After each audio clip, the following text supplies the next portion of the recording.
Hi, welcome to this five-part series where I'll be introducing the gene keys and explaining how the gene keys can help you, specifically if you're a parent or a caregiver.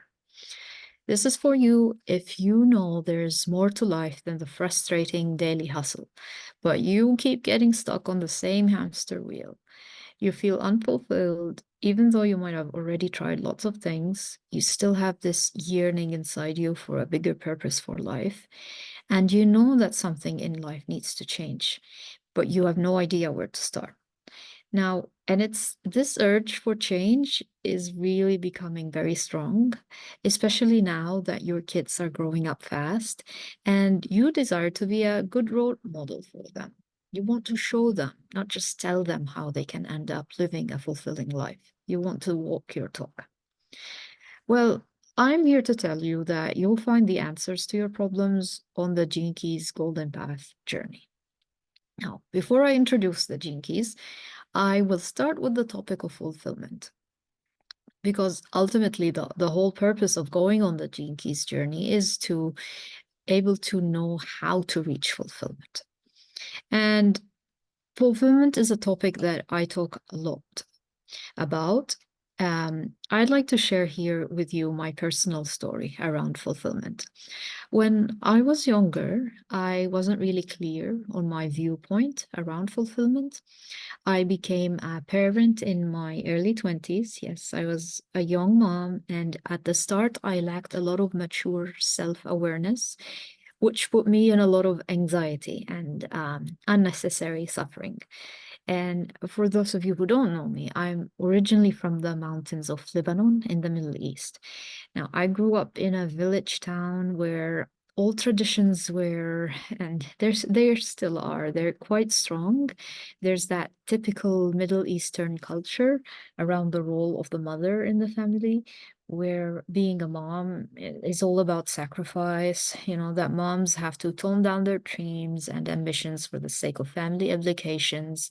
Moms have to put their career or higher education aside to be there for their kids. My own mom tried her best not to let me buy into these constructs.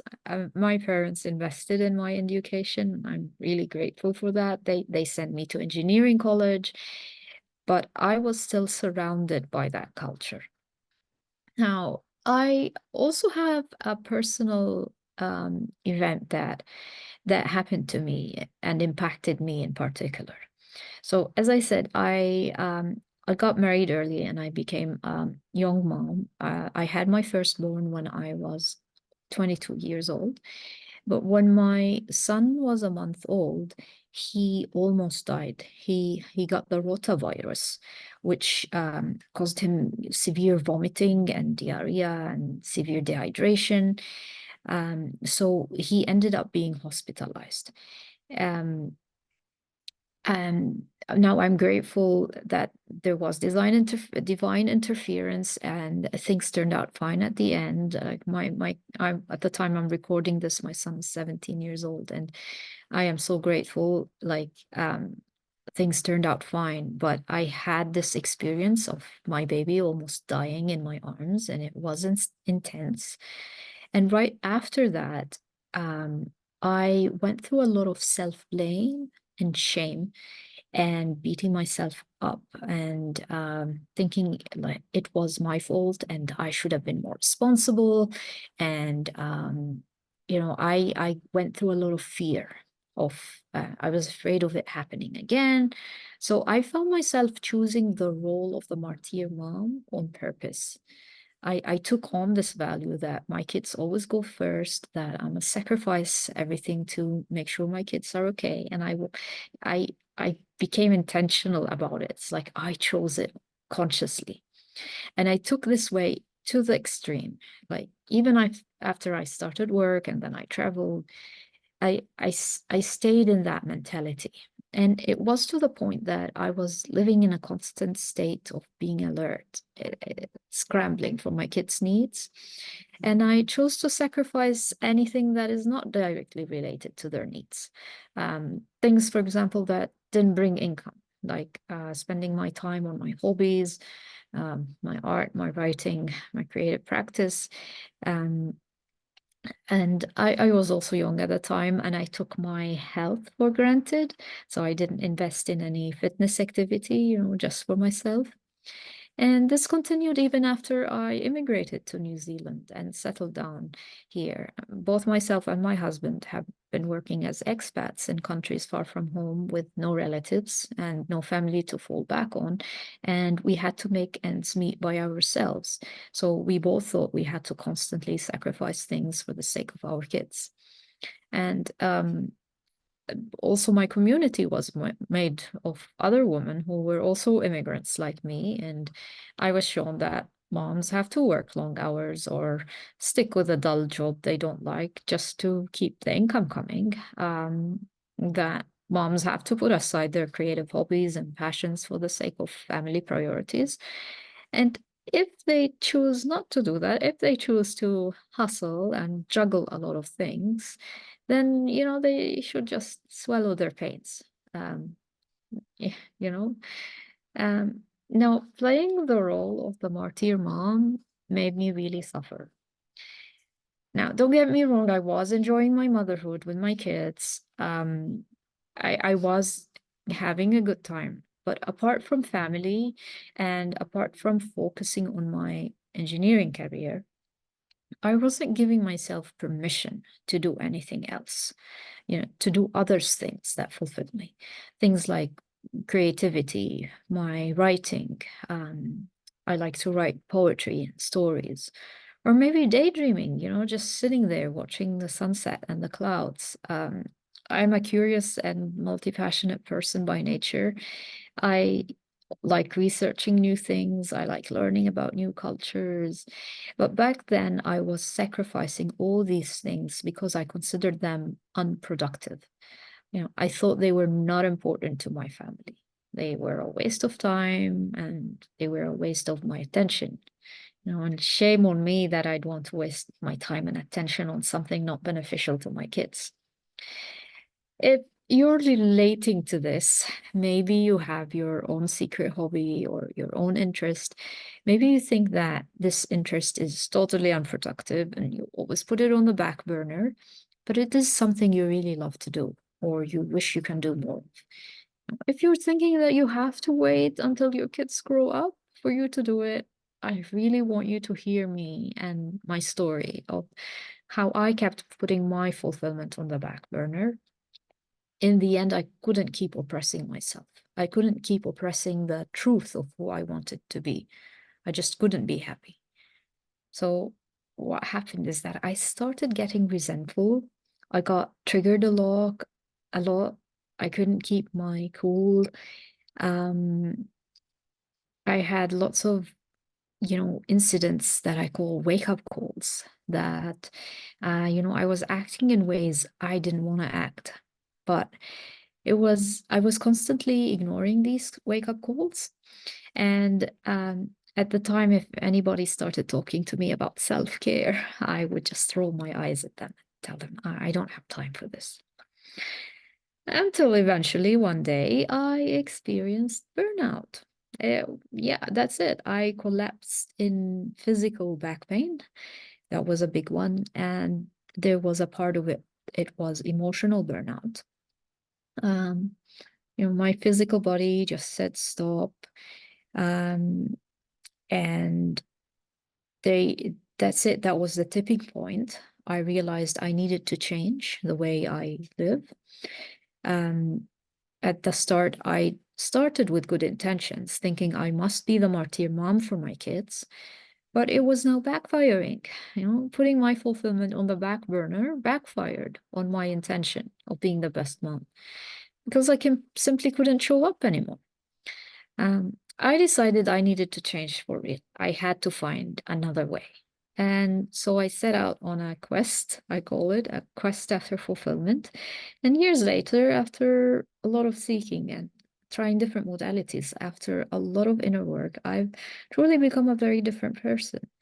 And things get surprisingly better once you decide you will go after you want. Once you take the reins into your own hands and you stop waiting for life to get better by itself. You become accountable for your own vision, and you stop making excuses and blaming others for limiting you. And of course, sometimes we need a structure to hold us as we go through this personal upleveling. Following a structure or a modality makes it easier for us to take it step by step and to stay accountable. I share this now because I want everybody to know that the best modality I've come across as a whole system that could actually get you there, get you to that fulfillment place, that modality is the Gene Keys. And that's what I always, that's what I'm telling parents especially, that the Gene Keys journey is an excellent roadmap to fulfillment. Here's why. Fulfillment happens when you're living in alignment with your values and your vision.